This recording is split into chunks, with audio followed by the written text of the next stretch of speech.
noches, soy Gabriela Millán y esto es Hablemos de Banca. En la Asociación Mexicana de Inversionistas estamos convencidos que impulsando la educación financiera promoveremos el valor del dinero y el ahorro, favoreciendo el comportamiento informado de los ciudadanos. A medida que aumenten los conocimientos financieros de la sociedad, la consecuencia lógica será una mejora de la actuación de las instituciones al haber una clientela cada vez más responsable, informada y exigente. Y ante este compromiso, en Hablemos de Banca hemos diseñado una secuencia de capítulos dedicados a conocer la historia de la moneda y los medios de intercambio comercial en México, y cómo estos han sido pieza clave para el crecimiento de nuestra economía. En este capítulo estaremos guiados en un viaje económico-cultural por el escritor, editor y periodista, el maestro José Luis Trueba Lara. Maestro, bienvenido y muchísimas gracias. Hombre, al revés, gracias que me invitaron. Es un gusto estar con ustedes y hablar de lo que luego nos falta. No, bueno, exactamente, maestro, pero de verdad que aprecio muchísimo su tiempo y bueno, les comento, el maestro Lara estudió sociología, filosofía y ciencias políticas y ha publicado cerca de 90 libros. Y bueno, yo soy particularmente una de sus fanáticas. Así que Ay, bienvenido, maestro, un honor tenerlo en Hablemos de Banca. un gusto, verdaderamente. Felizazo de estar con ustedes. Y más que vamos a tocar un tema que a ratos puede parecer raro. Que el dinero tenga historia, eso siempre suena raro. Exactamente, y justamente para poder comprender y valorar el valor del dinero y cómo ha impactado, pues debemos remontarnos a nuestra historia. Así que, maestro, platíquenos cómo nacen las primeras monedas en la época prehispánica. Fíjate que te voy a contar un chisme, y con eso creo que podemos empezar muy bonito. Claro. Cuando llegan todos los europeos aquí a Mesoamérica, vamos, lo que hoy sería parte del territorio mexicano, digamos como del ombligo hasta Centroamérica era Mesoamérica. Y lo primero que les llama la atención, y varios lo escriben, es que dicen que el dinero crecía en los árboles. Con lo cual ¿Por qué? siempre es un deseo que, perdón que lo diga, más de tres hemos tenido, o sea, ir a podarlo ahí de vez en cuando, echarle su agüita y que todo jale. ¿Por qué decían esto? Porque, digamos, la moneda universal de todas las transacciones en Mesoamérica e incluso más al norte, era la semilla de cacao.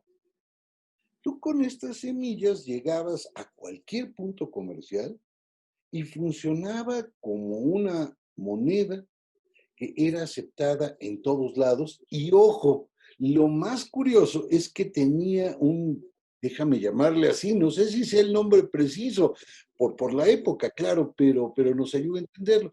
Tenía un tipo de cambio preciso. Te voy a poner un ¿Cómo, ejemplo. cómo se define ese valor? Se definía por dos razones, bastante extrañas, todo esto es extraño. Mira, déjame detener un segundito. El cacao, pues ustedes lo conocen, es como una entre papaya y piña, por decirlo de una manera, es una fruta muy rara. Así.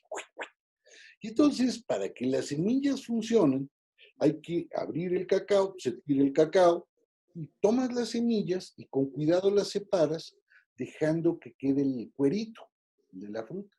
Las pones al sol y se fermentan, luego las secas y las tuestas. Ya tostaditas y esto quedaban muy brillositas. Si las semillas eran gorditas y brillositas, funcionaban para el comercio. Si no eran gorditas ni brillositas, se rechazaban. Fuera. Pero el tipo de cambio es muy curioso. Fíjate que si tú ibas al mercado de Tlatelolco, muy cerca de la Ciudad de México, con 3 semillas de cacao te comprabas un tamal. No Ok, me vayas a preguntar de qué venía relleno. Ahí sí no tengo la más remota idea, zafo. ok. Pero el tipo de cambio era 3 semillas por un tamal. Tampoco vais a preguntar si era grande o chico, un tamal, dejémoslo ahí. Pero tú ibas con 3 semillas a la zona de Oaxaca y con 3 semillas te comprabas un tamal. Ok. Es decir, por alguna razón que no sabemos, eso quiero que quede claro, había un gran equilibrio entre el número de semillas de cacao. Por supuesto, estas semillas de cacao, como ya te lo has de estar imaginando, pues había falsificado moneda. La tentación de falsificar moneda, perdón que lo diga, siempre ha existido, Ha ¿no? estado ahí. Ha estado Oye, ahí. y no ha sido exclusivo de México, o sea, Ah, no, también ha ido de otros lados, claro. cualquier lado falsifican lo que sea. Entonces, pero ¿cómo le haces para falsificar una moneda de cacao? Ah, ¿verdad? Se agarraban el granito de cacao y con mucho cuidado le hacían un hoyito, le rascaban y le sacaban todo el cacao, todo el polvito. Luego lo rellenaban con barro y le daban otra tostada. Y ahí ya quedaban Lo mismo de los cacao. cacaos falsos. Claro, ahora, ¿cómo distingues uno falso de uno verdadero? Seguramente había un especialista que tenía que determinar la validez, ¿no? Exacto. Y era Así lo había cuando los trapecistas y los cambistas. Todavía había quien emitía la moneda o por decir el método de intercambio, pero siempre había el cambista que validaba el valor en este es- caso del cacao. exacto. Acá los arreglaban y los tasaban con una jícara, Ok. con agua. Y le echabas los granos de cacao y los buenos flotan y los que están llenos de barro como plomo se hunden. Entonces, estos son de trampa. Digo, no había necesidad como ahora que le ponen un plumoncito y lo ponen en los rayos UV y no sé, tantas cosas raras que se hacen. Pero en aquella época bastaba con echarles una jícara y las monedas falsas se echaban. ¿Por qué estaban preocupados ellos por detectar las monedas falsas? Ah, por una razón muy simple. Tú acuérdate lo que dice Keynes. Keynes tiene una idea que es muy interesante. Él dice que las monedas malas desplazan a las buenas. Es decir, si habían circulando granos balines y granos buenos, la gente agarraba los buenos y los atesoraba y solo dejaba circulando los balines. Y había Pues, una economía ficticia. exacto, y al final se vuelve aquello una desgracia. El único problema es cuando ibas a comprar algo más que un tamal. Sí, porque imagínate que te vas a comprar, qué sé yo, una canoa, pero una canoa de veras, o sea, no hay una No una chata, lanchita. canoa de veras. O unos esclavos, también te podías comprar unos esclavos, o comprarte un palacio. Imagínate a puro grano de cacao, pues no acabas de contar nunca, se cae primero aquello de viejo que tú terminar de contar. Entonces se van creando monedas mucho más valiosas que el cacao. Lo primero que hacen es usar unas T's, así una letra T, por eso se llaman T, porque tienen forma de T, de cobre, unas laminitas de cobre cortadas en forma de T. Entonces tú entregabas laminitas de cobre y con eso pagabas productos más caros. ¿Y ese podría ser el antecedente a la moneda metálica? Pues aquí en México sí sería Sí. el antecedente más lejano que haya una moneda metálica. Y Ok. otra cosa que se usaba para pagar, digamos, bienes de precio medio, no como un tamal y no como una casa, pero sí como, pues, qué sé yo, un anafre o algún mueble, pues eso lo pagabas con cobijas. Ok. Con Cobijas, mantas de algodón. exacto, pero variaba el precio de la manta de algodón según estuviera hecha. Por ejemplo, una manta de puro algodón, voy a inventar, valía $1. Digo, claro, el tipo de cambio es absolutamente ficticio, pero solo para que se den una idea. Si la manta era de algodón con pelo de conejo en la hebra, Ujú. pues ya costaba 10.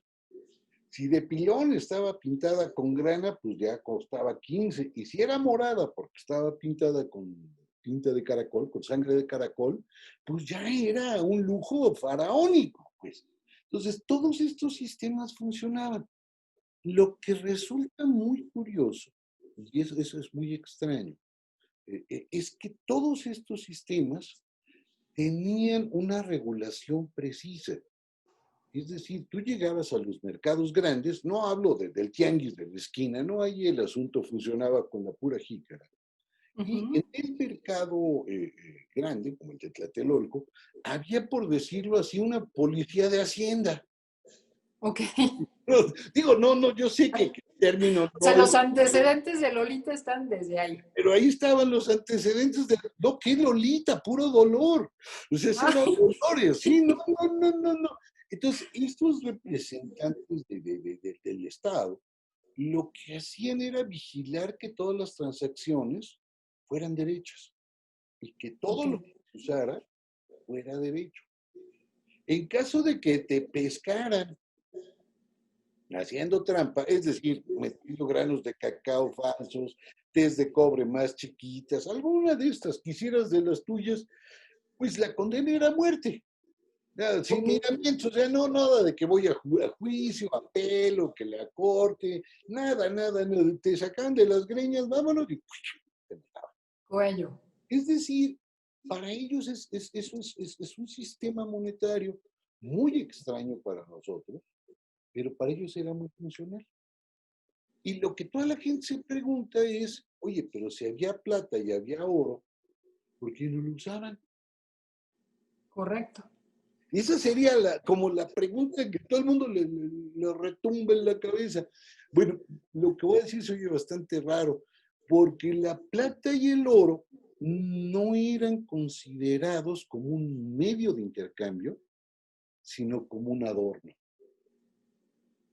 Ok. ¿Y Es en qué decir, no, momento, y en qué momento hubo esa transición de darle un valor de ornamental a económico? hasta, pues, Pasaron mucho, esto mucho va a tiempo. empezar a pasar después de 1521, es decir, aquí en Mesoamérica, digamos, lo que tendríamos claro, desde por ahí del año 400, menos 400, hasta 1521, lo que dan 1900 años, digo, días más, días menos, ese periodo se manejan con eso.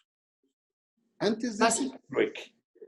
Básicamente trueque, cacao, mantas de algodón, algunos otros granos seguramente. No, los No, otros solamente esos dos. solamente Y las té de cobre. un Ujú. una suerte de sistema monetario muy preciso. Ahora, fíjate lo curioso, es como aquí tú te quitas los aretes. Bueno, y ahora ya nadie usa aretes con esto de la epidemia, ni colguijes, pero bueno, aquí Solo andas, yo cuando estoy en casa. muy bien, pues te quitas tus aretes y llegas a pagar una falda. Pues se los das a la cajera y te manda por un tubo, porque te dice, esos aretes son puro adorno, acá no vale. Bueno, en el mundo prehispánico, estas joyas que nosotros les damos un valor profundamente monetario, en el mundo prehispánico las joyas, los aretes, las marigueras, los besotes, los cositos que te encajabas por acá, collares, brazaletes, anillos, las pulseras de pierna, cascabeles, todo lo que te ponías de oro, plata o de piedras, se consideraba que era un adorno que te daba estatus, nada más. Solo eso. Es decir, Qué interesante, si maestro. yo fuera muy fifí, en aquella época, andaría con un chorro de acá, de oros por acá, otros acá, metido acá, uno acá, perforado. Los dientes me pondrían Con turquesas, incrustaciones. y hartos collares, hartas pulseras, anillos, pero eso solo sirve o para presumir o para ofender.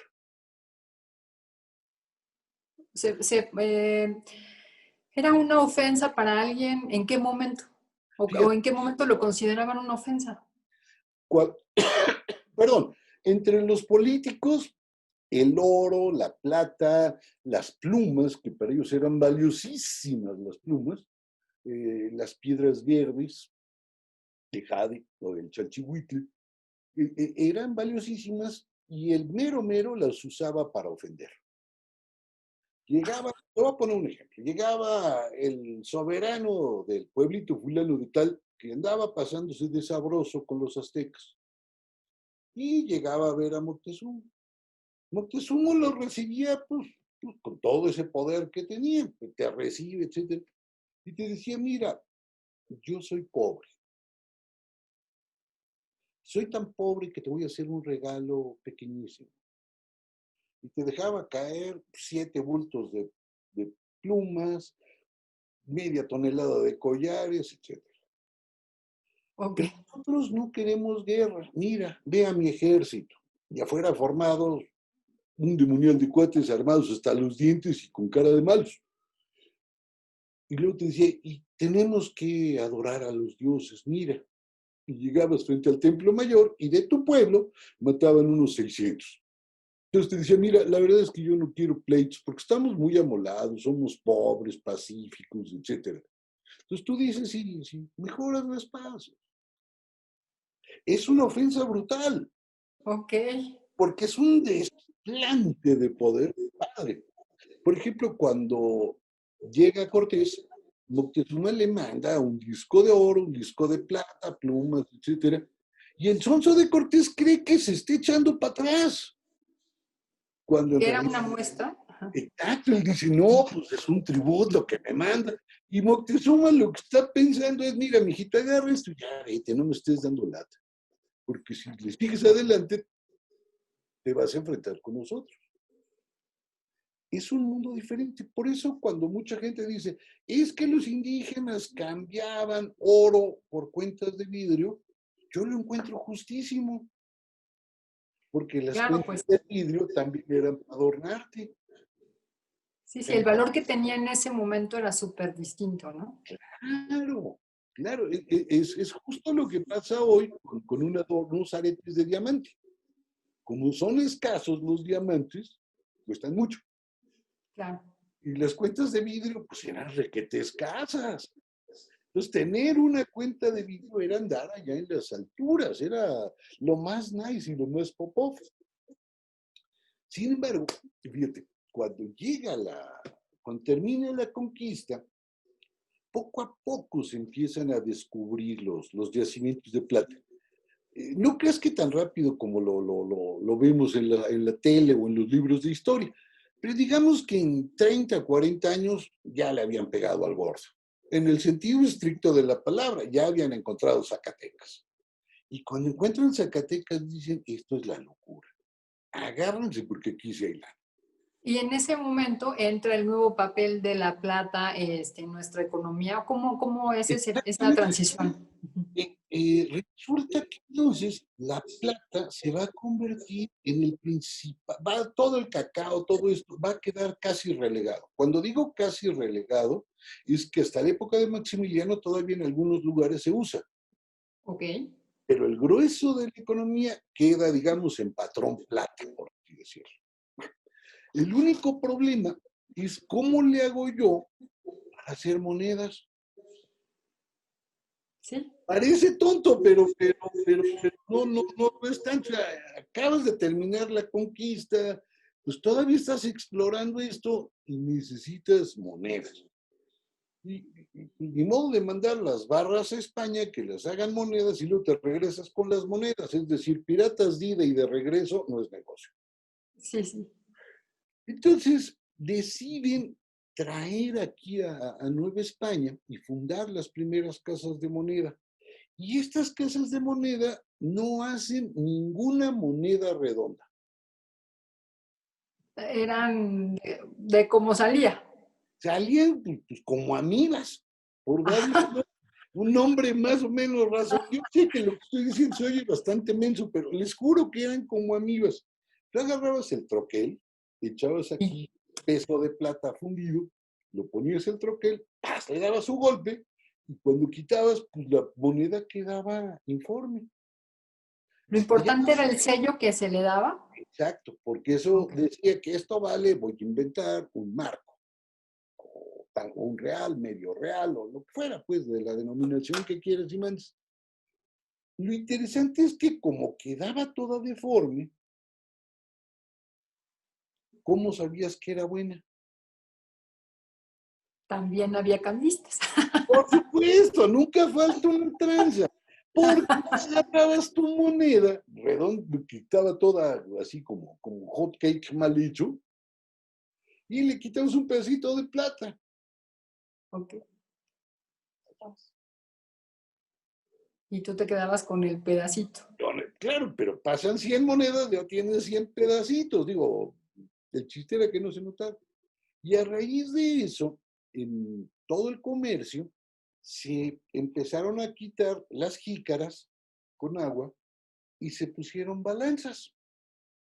Ah, ok. Tenían que validar que pesaban lo que decían. Acabas de dar el nombre de la moneda. Peso. Ah, claro. Claro, o sea, el peso se llama peso, perdón que diga una cosa porque daba el peso. Yo sé que Oh, parece. súper interesante. No, no sabía, maestro. Tenías los dos platos, entonces aquí tenías el peso del peso, perdón que diga algo tan Ah, raro, pero así es. Y acá tenías tu macuquina, tu moneda ahí de informe. Los sí, ponías, el fiel se quedaba a la mitad, ya le hiciste. Si se pasaba para abajo, mala tarde. Si se pasaba para arriba, peor. perdías. De ahí viene el nombre de peso. Curiosamente, van a pasar siglos hasta que se den cuenta de algo que para nosotros es muy obvio, pero no lo es tanto, que las monedas deben de ser preferentemente redondas y tener ¿Por qué? como un cinturoncito alrededor. Ah, para evitar que les hicieran ahí sus cortes. No, para que duren. Ah, ok, ok. Ante la manipulación. Exacto, durante la manipulación las macuquinas pues iban desgastando y al final ninguna daba el peso, aunque no hubieran hecho trampa. Entonces Ok, tienes por un ese desgaste. exacto por el desgaste de luz. En cambio, cuando les pones la fajita de alrededor, esta que tiene rayitas, Ajá. algunas, las otras tienen letritas y lo que sea, pues, pero las que tienen rayitas sirve para proteger la moneda. Ok. Wow, qué dato tan interesante, maestro. No lo sabía. Ni el nombre ni el marquito que le pone. El marquito Oiga, que... maestro. Ajá. Ajá. No, no, no, dígame, dígame. Entonces, ya con eso empieza a funcionar. Y cuando ya tienen todo esto, la moneda mexicana tiene una cualidad muy extraña que va a conservar durante muchos años. Tiene dos valores en simultáneo muy importantes. El valor que está grabado, un marco, y el Ok. valor metal. Es decir, lo que está allí Sí, es sí. metal plata o es La el plata. Ujú. oro. Entonces, esto vale no solo porque dice un marco, sino vale por el metal. Por esta razón, también en la época de la colonia, México exportaba moneda. ¿Y a dónde? O sea, bueno, A esas China, monedas, ¿a dónde? a China. ¡Wow! La economía china recibía como moneda buena. Haz de cuenta que era tu American Express, pues tú llegabas con estas y pagabas en todos lados porque era una moneda que tenía el valor metal lo Por el metal. suficientemente alto y que estaba, digamos, garantizada de tal manera que tú la recibías. Y en todo Oriente, en China, un poquito en Japón y sobre todo en Filipinas, circulaba La bienvenida. monedas mexicanas, pero no tienes una idea. Incluso en tumbas chinas del siglo XVI al principios del XIX, han encontrado un chorrísimo de monedas mexicanas. De monedas mexicanas. Y en ese entonces, ¿qué era lo que más se comerciaba con estos chinos o con los asiáticos? Mira, se traían varias cosas. Eh, Tú piensas que Nueva España era como el ombligo del mundo. Y no estoy cotorreando, es en serio. Las Por su naves, ubicación geográfica. eso Ah, nadie metió las manos. O sea, algún terremoto ahí fue el que lo hizo. En algún momento que no sé cuál es. Pero la nao de China hacía un viaje de Acapulco a Manila. Bueno, de aquí para allá llevaban plata, llevaban cochinilla, llevaban palo de tinte.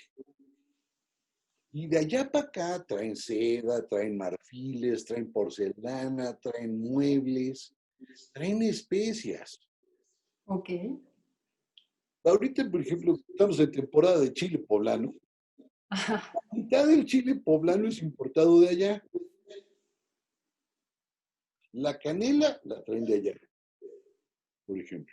Y todo empieza con este dinamismo de economía por la moneda, por la plata. Exacto.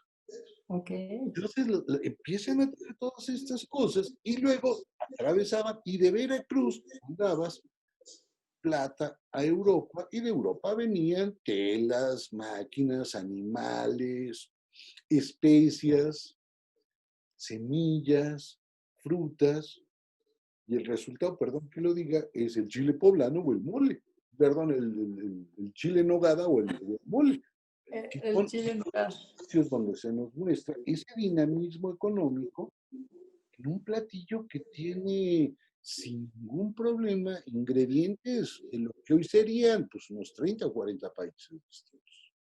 Wow. Y todo porque se impulsó a través de los metales, del intercambio. Wow. Y Oiga, una, maestro, ¿y en qué? Ajá, y una moneda dura. claro. ¿Y en qué momento se empiezan a introducir los billetes? ¿Fue hasta el siglo XIX? Hasta el 19. Mira, los primeros billetes mexicanos tienen una historia muy chistosa. Bueno, no sé si chistosa o triste. Ay, como quieras. ¿No? Yo si me río no creo que es por burlarme, pero pues es que sí da risa. Bueno, pues cuando termina la guerra de independencia, pues pasa lo que después de cualquier guerra, ¿no? La economía está hecha trizas. Imagínense 11 años de guerra. Las minas, ¿qué producen? Nada. El campo, ¿qué produce? Nada. ¿Por qué? Porque cada vez que pasaba un ejército, pues era como la langosta. No solo eso, las fábricas, los obrajes que hacían telas, entonces, no, pues ¿quién va a trabajar? Ya se los llevaron a la matanza. Bueno, pues resulta que el país está quebradísimo, no hay lana para nada. Y no hay suficiente moneda, porque como corrieron a los españoles, pues se llevaron su lana. Wow. Bueno, Quebrados. quebrados. Entonces, ¿cómo resuelvo una quiebra? Y Agustín de Iturbide lo nombran emperador y dice, yo sé cómo voy a resolver el asunto. Y le habla a un cuat suyo, y ya ves cómo luego pasa en la política, que le hablan a sus cuates, a un impresor cuat suyo y le dice, mira, en un pedacito de este tamaño, imprímete unos billetes, ¿no? Ponle ahí que vale tanto y... Exacto, esto vale $1, $2. Y no crean que era un papel seguridad, no, era el papel que todo el mundo tenía. Y aquí no había en todo, bueno, aquí no hay nada, pero en el billete no había ninguna marca que lo protegiera, no como los nuestros que tienen que el sello, que lo transparente, que si le da el rayo del sol a la derecha se ve una cosa. No, acá era Los caracoles se mueven. sí, no, este era como un boleto de rifa, al rey feo, para ayudar a la reina de la... Y Qué buena analogía. pues sí, y Sí. firmaban ahí dos tarugos que decían esto vale $1. Y era $1 que iba a pagar el gobierno, igual que en un billete normal. Hoy un billete en realidad es como un cheque al portador. Pero en ese momento, maestro, no respaldado de nada. O sea, simplemente el papel. La baba de Agustín de Iturbide, porque lo respaldaba la pura baba de Agustín de Iturbide. Hombre, no había como en algún tiempo un respaldo en metal, tampoco había un respaldo de producción económica, un respaldo de recaudación fiscal, no lo había. Vamos, para que se den una idea. ¿Por qué decimos que era pura baba de Iturbide? No, el Tesoro Nacional, si eran metales, no existía. El fisco no cobraba nada, no porque no quisiera, sino porque no le pagaba. Ok. Porque los mexicanos recién independizados, lo primero que entendieron con la independencia era que no iban a pagar impuestos. Wow. O sea, lo cual a mí no me parece mala idea. Si a mí me dijeron, oye, ya no vas a pagar impuestos, ¡zas! Juega. No tengo problema. A nadie le gusta eso. Y la recaudación por comercio internacional solo se podía hacer en Veracruz. Pero en Veracruz, ¿se acuerdan ustedes del fuerte de San Juan de Ulúa? Dice que protege la entrada del puerto, estaba en manos de los españoles. Entonces lo único que entraba era el aire. Entonces, entraba el No aire, había forma, entonces. no había forma. Entonces, los españoles, pues, ¿de dónde saco lana? No hay manera. Entonces, inventó sus billetitos. Lo malo no fue que hizo sus billetitos de papel, ese es un problema menor. Lo serio es que alguien los vio, otro impresor los vio y dijo, oye, yo tengo estos mismos tipos de letra. Y vamos, media hora, por decirlo así, no sabemos con precisión cuánto tiempo, pero muy rápidamente comenzaron a aparecer nuevos billetes y más billetes y más billetes con las firmas igualitas, porque aparte el menso le ponía José Luis. De copiar, ¿no? Y con letras así, de niño de kinder. Entonces, se inicia una falsificación tal que llega el momento en que ya nadie quiere los billetes de Iturbide. Claro, no, ya no valían nada. Nada, o sea, tú no sabías si el papel que tenías era bueno, era malo, y daba igual porque los dos valían nada. Vamos, ni siquiera para uso higiénico. O sea, no servía para nada. Por eso cuando cae Iturbide, lo primero que hacen es recoger todos los billetes y quemarlos. Ahí junto. La gente pierde mucho dinero porque muchos sí le creyeron. Y se empieza a monedar en plata otra vez. Ok. Lo curioso, y esto te va a parecer chistoso, es que gracias a esas monedas es que en México había arquitectos y pintores. Ah, caray, eso. Bien. Lo que voy a decir es bastante menso, pero vas a ver que es re complicado. Para hacer una moneda y que te quede chula e infalsificable, tú tienes que hacer tu troquel grabado muy bonito y muy complicado. ¿Quién lo puede hacer? Un artista. Claro, entonces inventamos la Academia de San Carlos, Ajá. esta, donde estudiaban los pintores, los arquitectos, los escultores. También ahí estudiaban los grabadores. Ok, o sea, era un arte más. Era un arquitecto. El grabador era el que hacía los cuños para las monedas. Y se siguen haciendo de plata mucho tiempo, hasta que empieza a ocurrir un fenómeno del que ya platicamos hace un momento, pero ahora sí feo. Como el país no había manera de que progresara, es decir, digo, piensen en el siglo XIX, digamos, hasta la llegada de don Porfirio. Pues cada semana no sabes quién está de presidente. Ya le dieron el lazo, ya se levantó fulano, hay una invasión extranjera, escojan ustedes. Ya no. Las desgracias caen parejo. Hay guerra civil. Entonces, el país No había estabilidad. no Para despega. nada.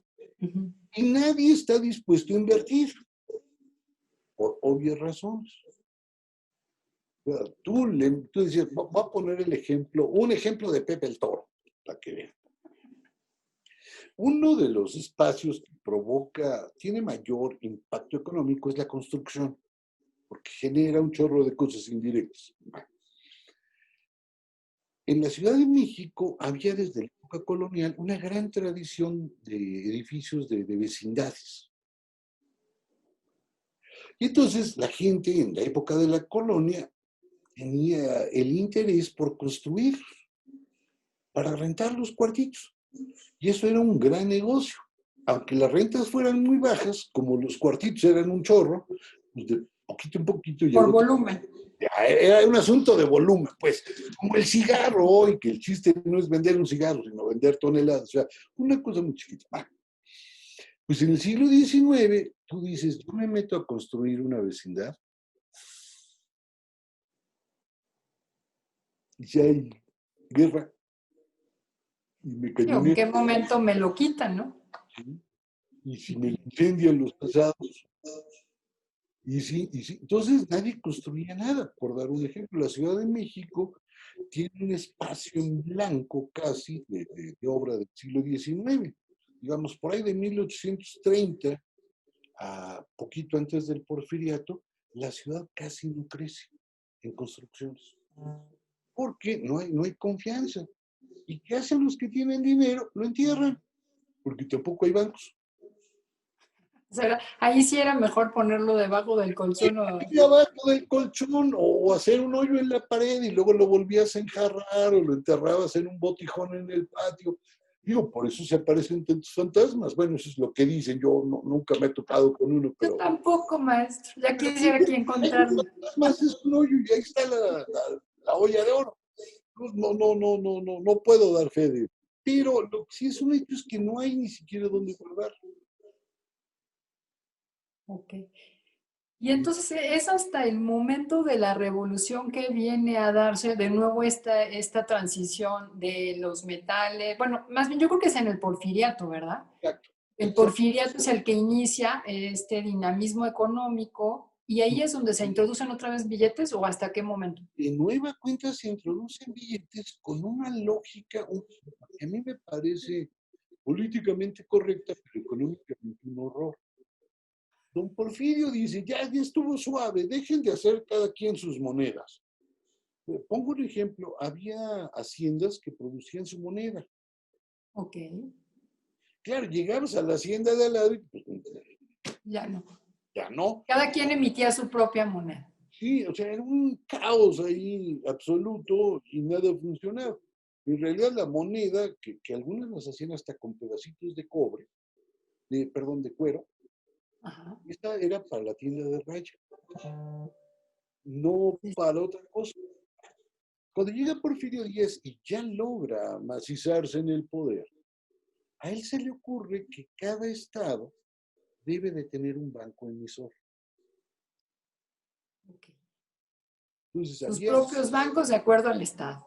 exacto. Y estos bancos emisores, el de Chihuahua, o el de Yucatán, o el de Chiapas, o el que fuera, pues, o sea, no. Pónganle un estado y al lado le ponen banco de, y ya estuvo. Estos bancos tenían que producir los billetes y las monedas que se consumían en su estado y se usaban en su estado y que tenían valor equivalente al de otro estado. O sea, No 10 había, no pesos. había unos que valían más y otros menos. O sea, todos nada más, la diferencia era donde se emitían. Exacto. Y esto era para respetar el supuesto federalismo. Como los estados son autónomos, aunque no crean, son autónomos. Yo sé que no lo parecen, pero lo son. Cada uno tenía su banco y el dinero estaba respaldado por reservas en plata. Ahí sí ya empezaron a darle un respaldo. O sea, al final se emitía, pero estaba respaldado. Claro, o sea, ahí había, detrás de cada peso, había un peso plata guardado, por decirlo de una manera. Claro, todos lo sabemos, esos respaldos y esos billetes nunca casan exactamente.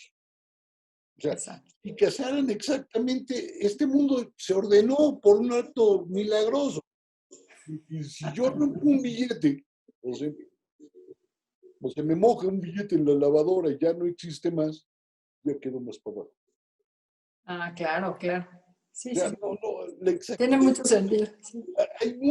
el chiste es que estén muy parejitos, pero no exactos, pues. O sea, exactitud, no. Tendríamos que ser humanos muy raros, como los que no somos. Entonces funcionaba todo esto muy bien y todo el mundo estaba feliz porque no había sustos. Hasta que ocurre un fenómeno muy característico del capitalismo, la crisis económica. Nosotros pensamos que las crisis son de hoy o del No, no. 29 para acá. Bueno, en 1906-7 hay una gran crisis económica, con quiebra de bolsa de valores, con todas estas cosas que ya conocemos y sabemos. Bueno, y esa crisis provoca una brutal devaluación de la plata. Ok.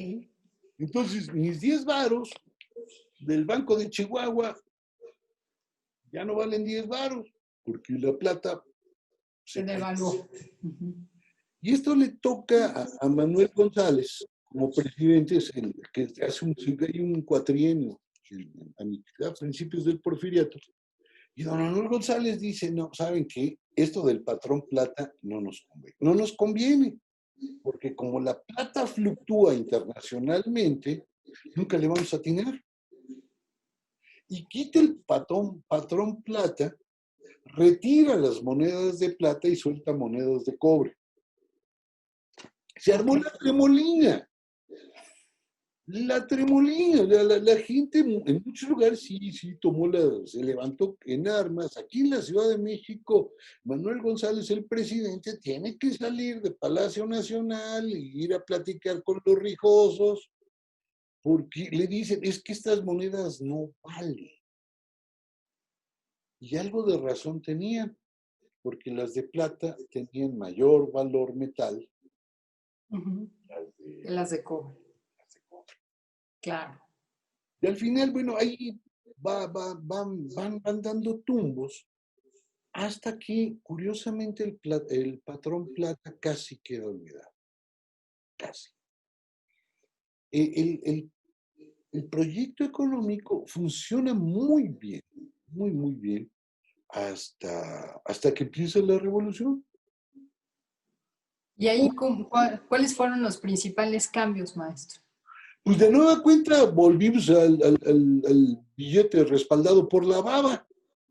Ajá. Como el de Iturbide. Cualquier ejército que tuviera respeto hacía sus billetes. Entonces, tú tenías los billetes carranclanes, tenías los billetes villistas, los de Pablo Gómez, tenías los billetes del Banco de Yucatán, del Banco de Tamaulipas, los billetes nacionales. El único problema es que muchos de estos billetes valían por el respaldo en pólvora que tenían. Sí, o sea, ¿cómo es eso? Dependiendo de cuántos habían matado, era lo que valía, ¿o qué? Imagínate que yo soy el general no sé qué diablos. Muy bien. Y yo hago mis billetes aquí en el tren. Y llego allá a Pachuca. Y llego y tomo la ciudad. Y ahí están todos mis soldadotes, cananas, rifles, ametralladoras, en fin. Y les digo, bueno, ahora los que valen son mis billetes. Y el que no lo mato. ¿Y si les parece? ¿Billetes o no? No, pues sí. Sí, pues sí. Claro. Entonces hacían negocios con esos billetes y al final, juro que esto es cierto, había gente que tenía guardados billetes carrancistas, billetes villistas, billetes huertistas, y el que tomaba el pueblo eran los que sacaban. Ok. Dependiendo de quién viniera, era quien le pagaba. Era quien, y los otros los escondías. Así como en las escuelas cambiaban el retrato para que no mataran a los niños, en la revolución, es decir, tenían el retrato de Villa, el de Carranza, el de Victoriano Huerta, etcétera, y entonces, ¿quiénes llegan los villistas? Quiten a Victoriano y pongan a Pancho Villa. Oye, vienen los carrancistas, pues quita a Pancho y pon a Carranza. Pues así hacían con los billetes. Claro, ¿cuál es el problema de esto? Que termina en que ningún billete vale nada. Y otra vez la economía no se mueve. No, colapsa. Y colapsa todavía más cuando ya Carranza va ganando en la revolución en la Ciudad de México, se instaura una nueva moneda que se llamaban los infalsificables. Los infalsificables, pues no eran tan balines como los de Agustín de Iturbide, sí estaban más difíciles de copiar, pero el único problema es que no tenían ningún respaldo. O sea, wow. Estaba muy bien impreso. Estaban muy bien hechos, pero sin valor real. ¿Qué lo respaldaba? Pues el aire o el triunfo de don Venustiano. Y estos billetes obligan a la gente a cambiar todos los billetes anteriores por estos, que no valen nada. Pues todos reciben sus billetes y como los billetes no valen nada, se suelta la inflación. Eso es de rigor. Y entonces, tú cobrabas hoy, salías corriendo a la tienda de Don Chon y Y ya no te alcanzaba. ya no, no. Hasta ahí quedaba tu billete, sin valor. Esto termina cuando muchos trabajadores de la Ciudad de México, sobre todo la gente de que manejaba los tranvías, la gente dedicada a la electricidad, estamos por ahí de 1915, 16, deciden parar la ciudad y paran la ciudad. Una huelga general en la ciudad contra Carranza, pidiéndole que ya agarrara sus bilimbiques y pues les diera otra cosa, pues, porque esto no sirve para nada. No funcionaba. No funcionaba. Y el resultado final es que Venustiano Carranza, pues como no tiene cómo respaldar los bilimbiques, decide fusilar a los líderes obreros. Ya los líderes que estaban ahí metidos contra su reforma monetaria. El resultado final, pues es que después de no sé cuántos fusilados, no sé cuántos encarcelados y un largo etcétera de desgracias, pues la moneda sí circuló. Ok. Sí circuló. No había manera de decir que no, porque... Pues, Ahí se empleaba el de estás en mi contra o conmigo. exactamente, y era fatal. Incluso nacen hasta palabras de aquella época para referirse a lo que pasaba con el dinero. Por ejemplo, hay un verbo que nace que se llama carrancear. Ah, claro. Sí, Sí, carranceabas el dinero que sí valía. Por ejemplo, te cambiaba tus dólares por bilimbiques y tú ya me carranceaste. sí, claro. Te cambiaba tus monedas de oro, tus monedas de plata por bilimbiques y por lo tanto ya me carranceaste. Y por eso, maestro, es tan importante conocer la historia, justamente porque si no estamos, como dicen, condenados a repetir una y otra vez si no la conocemos, ¿no? Claro. Fíjate que eso que acabas de decir es crucial. Mucha gente dice, bueno, pues si no hay dinero, pues impriman más. Yo lo he oído 300 veces. Bueno, iba a decir que cada vez que lo oigo se me para el pelo, pero no hay sustancia. Bueno, se me para la barba. Se me enchina la barba, pues. Porque cada vez que le das gusto a la imprenta, bajas el valor de la moneda. Es decir, si tuvieras 150 veces más dinero, cada peso valdría 150 veces menos. Digo, la cuenta no es tan sencilla, pero da una idea, pues. O sea, no es tan simple, tiene que estar respaldado por algo. Bueno, conforme va avanzando cuando ya ganan los revolucionarios, pues hay un problema serio, hay que inventar un país de nueva cuenta. Porque bueno, así como en la independencia, pues aquí yo estaba patas arriba, después de 11 años de guerra, pues aquí fueron nada más 10. Sí, Un poquito más, 10 si tomamos la Constitución, pero si nos vamos a las muertes de los líderes contrarios, de Zapata, Carranza y Villa, en ese orden andaríamos llegando a casi la primera mitad de los años 20, es decir, 15 años de matanza. Hay 1 millón de muertos, y se dice rápido, pero son un bolón, o sea, no me vayan a preguntar dónde los ponen, son un bolón. No hay ferrocarriles, bueno, sí había, pero ya no hay, porque pues a detener al enemigo, pues vuelas el puente. En la guerra se vale, pero en la paz hay que volver a hacer el puente. Hay que construir. Hay que construir y necesitas lana. Oiga, maestro. No, perdón, no, sígame. Entonces, el problema es, uno, ¿de dónde sacas lana? ¿Y cómo le haces tú para empezar a pensar un dinero que funcione? Porque de pilón debes hasta los chones. Sí, buen reto tenían. Sí, no. Piénsenlo en serio. Digo, yo nunca he armado un ejército, pero tengo la impresión de que sale caro. O sea, necesitas cañones, ferrocarriles, combustibles, uniformes, comida. Yo es que tienen la costumbre de comer y balas Ay, como arroz. Bueno, eso lo importan los revolucionarios.